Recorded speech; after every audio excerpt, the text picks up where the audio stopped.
Baiklah, di sini saya akan menjelaskan tentang hubungan kerjasama dalam teater.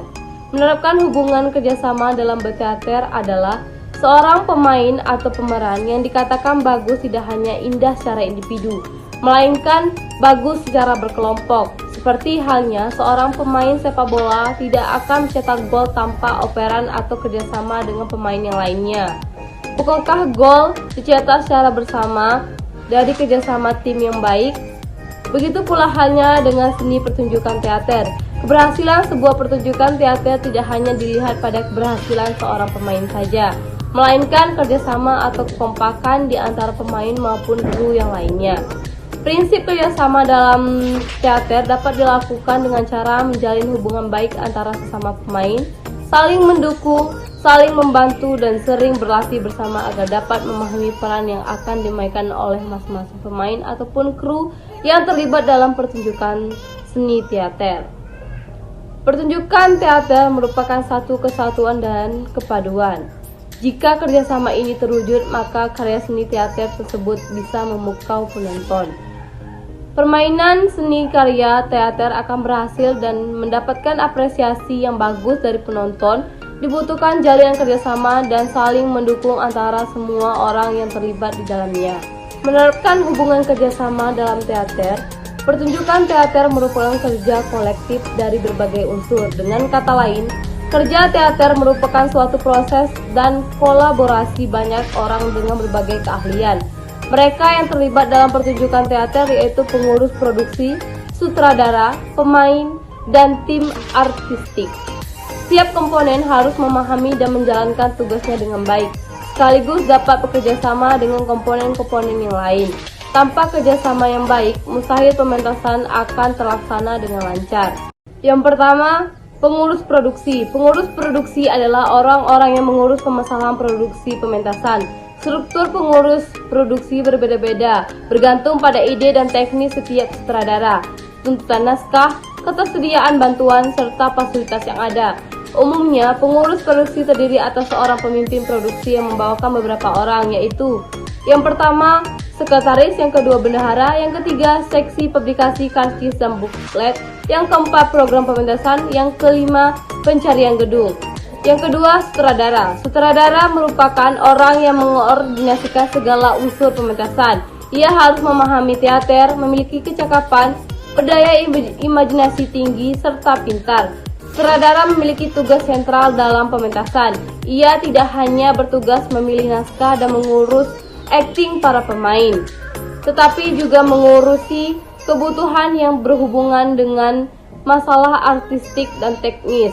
Sutradara harus memberi persetujuan terhadap tata musik, tata pentas, tata lampu, tata rias, kostum, dan sebagainya.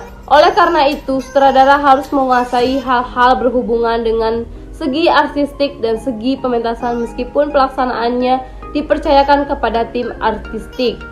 Yang ketiga, pemain. Pemain dapat disebut tulang punggung pementasan. Saat pementasan, pemain yang tampil langsung berhadapan dengan penonton. Mereka yang menghadiri tokoh-tokoh yang terdapat dalam naskah. Ada beberapa persyaratan yang harus dipenuhi seorang pemain. Pertama, pemain harus menguasai dasar-dasar dan teknik-teknik bermain peran. Kedua, pemain harus mampu menjiwai tokoh yang ia perankan.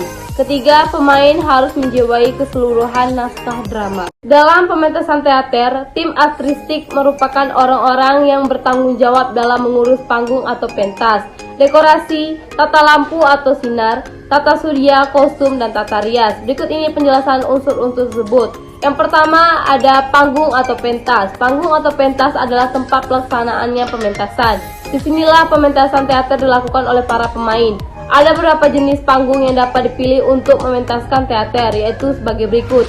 Ada pentas konvensional atau proscenium, yaitu berbentuk panggung yang menggunakan batas depan.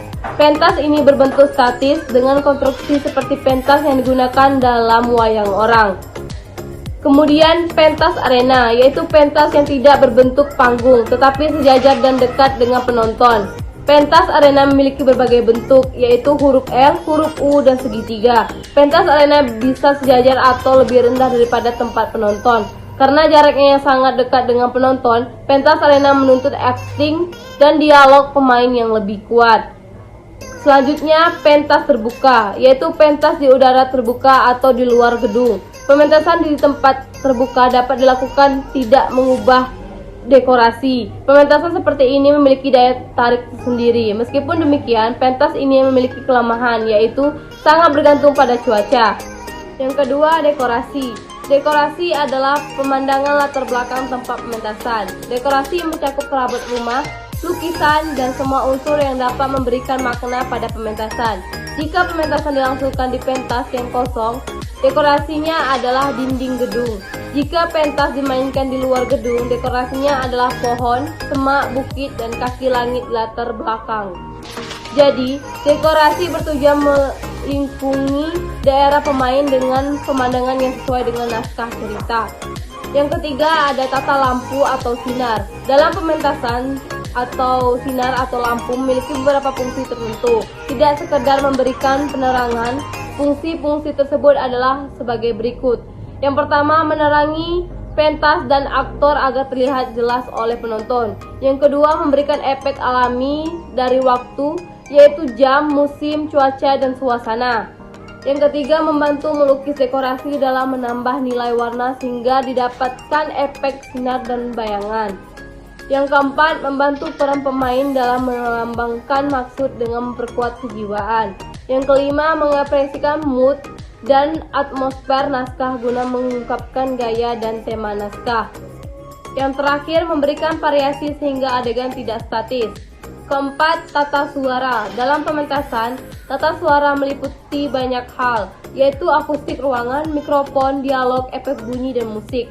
Akustik ruangan berkaitan dengan pemilihan gedung, mikrofon berhubungan dengan profesi, dialog berkaitan dengan para pemain. Secara khusus, efek bunyi dan musik merupakan masalah yang menjadi tanggung jawab seksi tata suara. Efek bunyi seperti bunyi halilintar, suara air mengalir, dan suara tembakan dapat dibuat dengan keyboard. Alat musik ini memiliki program untuk menghasilkan suara-suara tertentu. Sebelum ada keyboard, efek bunyi dihadirkan ke dalam pementasan dengan perekaman atau trik-trik khusus. Misalnya, suara tembakan dapat dibuat dengan meletuskan balon. Suara detik jam dibuat dengan memukulkan sendok ke gelas. Yang kelima, kostum.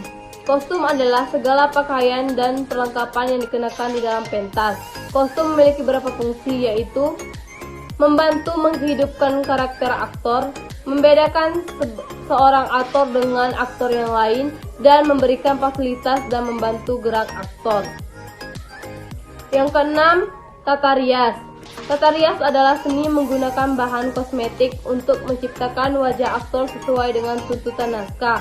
Tata rias harus memperhatikan pencahayaan dan jarak antara pentas dan penonton. Fungsi tata rias sebagai berikut: merias tubuh aktor, mengatasi efek tata lampu yang kuat, membuat wajah, kepala, dan tubuh sesuai dengan peranan yang dikehendaki.